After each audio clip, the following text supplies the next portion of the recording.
obviously, big game ahead of you tomorrow. Winning against Lyon, great start leading into this game.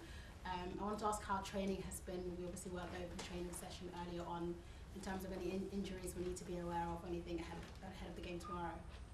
Yeah, we trained without Millie today. He was the only player we trained without, but everybody else trained today. I think, as always, this group, responds really well on the back of a defeat, and I have nothing but good things to say about the quality in training today. I thought the intensity was outstanding, and the execution of the details we'd asked for was first class from the group.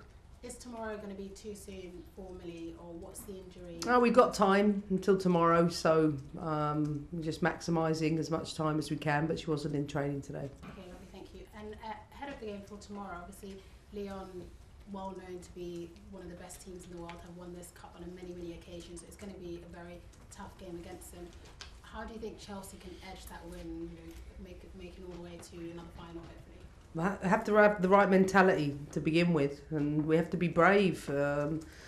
You have to appreciate that their record speaks for itself, but it's important for us as a team to impose ourselves, be aggressive in the right moments, be positive in everything we do, on and off the ball, and seek the opportunity that's there in front of us. And I know the entire dressing room is very much looking forward to it. And with obviously, if Chelsea hopefully go through to this, and Arsenal were to go through their game tomorrow, it would probably be the first time in over 10 years to have two WSL teams at that stage of the Champions League. What does that really say about the growth of the WSL and really breaking that into the top of in European football? Well, let's both get there first, and we'll talk about that tomorrow. Lovely. And Magda, just from you very quickly, 17,000 fans expected tomorrow at Stamford Bridge. Chelsea are known to create a fortress there over and over again. How important is it to get those numbers in it to really put on a display for those fans? It's all we're thinking about at the moment. I'm really happy to hear about the big numbers and the big crowd. I think the crowd and the team feed off each other, so we love our fans and we think they mean so much to us, and it means a lot that we get to have this game tomorrow at Stamford Bridge at our fortress. I think we've had some good experiences there before that we're gonna have in the front of our minds tomorrow when we go out on the pitch, but we know that there's 90 minutes left to play, might be more, and it's a long way to go, and we have to really be switched on right from the start. We have to do everything we can. We have to stay together as a team and be resilient. You won that game against Lyon, but unfortunately lost against Manchester City. How has that been, bouncing back as a team and really, captaining that side and making sure that the mentality going into this game is right? Yeah, I think we are very experienced with having games back to back, so we know that we can't dwell too long on defeats. But it's something we can't just ignore, a defeat. So we've looked at it, we've talked about it, we've dealt with it and learned from it, and now we've moved on and now we're ready for tomorrow. Lovely. And just lastly from me, we understand that FIFA regulations, as they stand right now, that no team who competes in a FIFA competition is allowed to wear any other armband in an official capacity, including the one Love armband. There is talks about that possibly changing ahead of the Women's World Cup. The news only came out a very short while ago, so I appreciate you might not have seen it, but I just wanted to get your thoughts on that. Yeah, like I say, it's something I don't know more about than what you've told me, but I think it's very unfortunate. I think we've been clear in the women's game that we want to wear it as captains. There's a lot of national teams that have gone out and said it, and I don't understand the decision. And let's follow it, and hopefully we can raise our voices together and change it, but we will see. Lovely, thank you, best of luck. Thank you. Thank you for doing it. Em at BBC Sport, please. Yeah, hi Emma, nice to see you. He has your hands. Yeah, I was typing away there, sorry, that came in the broadcast. You mentioned having the right mentality earlier, so I was just wondering before, it's quite a hard position in a way, being 1-0 up, because I guess the danger is that you almost feel like you're halfway there, but you need to sort of take it back to the start line, really, don't you? Yeah, I mean, we know what to expect. It's the champions of Europe over a long period of time for very good reason. So it's not like we're playing a team that is not used to being in that position. We know the threats, but we've worked hard over a long period of time. Firstly, we want these situations. We want to be in this game tomorrow. And we want to be in a position where, you know, we can impose ourselves and our game in our stadium the way that we want to. And like Magda said, we have a lot of experience too. And I think it's important for the team as a whole to demonstrate that, particularly, you know, in the right moments. Yeah, and I guess in the past, a lot of people, certainly from the outside and fans, you know, they look at the likes of Lyon as a team who maybe have got this aura of invincibility about them, but that's not really the case anymore in the Women's Champions League.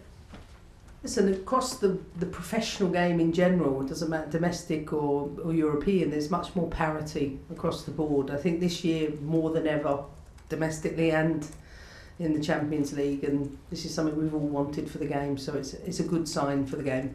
Yeah, and Magda, just, you know, potentially the return of Ada Hegerberg for Lyon. How much are you relishing that potential challenge to come up against one of the best strikers in the world?